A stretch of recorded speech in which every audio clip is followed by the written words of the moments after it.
with respect to failure, it's terrible, but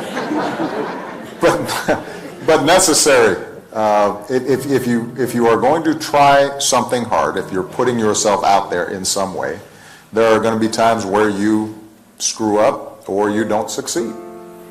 Or there are times where you do everything right and you still don't succeed. But that's not just true of politics or running a non-for-profit. That's true. Some of you talked about being entrepreneurial. If you're starting a clothing line, that's a cutthroat business. I'm sure I have every confidence that you're going to succeed at some point, but you'll go through some failures. And I think that the most important thing, and this is a little bit of a cliche, but sometimes cliches are true, is to learn from those failures and to have a sense of resilience and be able to examine what is it that I did not succeed at, why didn't I succeed, and what do I need to do better. So I think that's with respect to the failure issue. If you're focused on giving of yourself to accomplish something, then even when you fail at a particular objective, you're still succeeding in learning about how you can accomplish those goals. And it doesn't just become about you.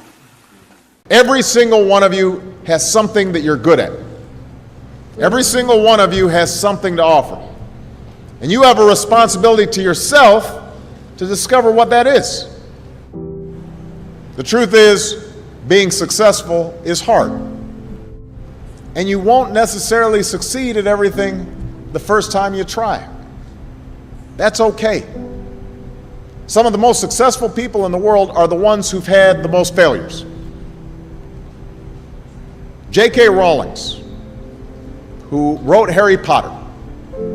Her first Harry Potter book was rejected 12 times before it was finally published. Michael Jordan was cut from his high school basketball team.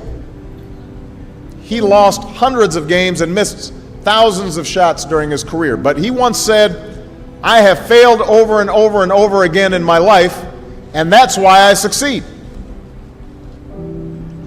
These people succeeded because they understood that you can't let your failures define you. You have to let your failures teach you. You have to let them show you what to do differently the next time. So if you get into trouble, that doesn't mean you're a troublemaker. It means you need to try harder to act right. If you get a bad grade, that doesn't mean you're stupid. It just means you need to spend more time studying. No one's born being good at all things. You become good at things through hard work. You're not a varsity athlete the first time you play a new sport. You don't hit every note the first time you sing a song. You've got to practice. There is no excuse for not trying. Don't be afraid to ask questions. Don't be afraid to ask for help when you need it. I do that every day.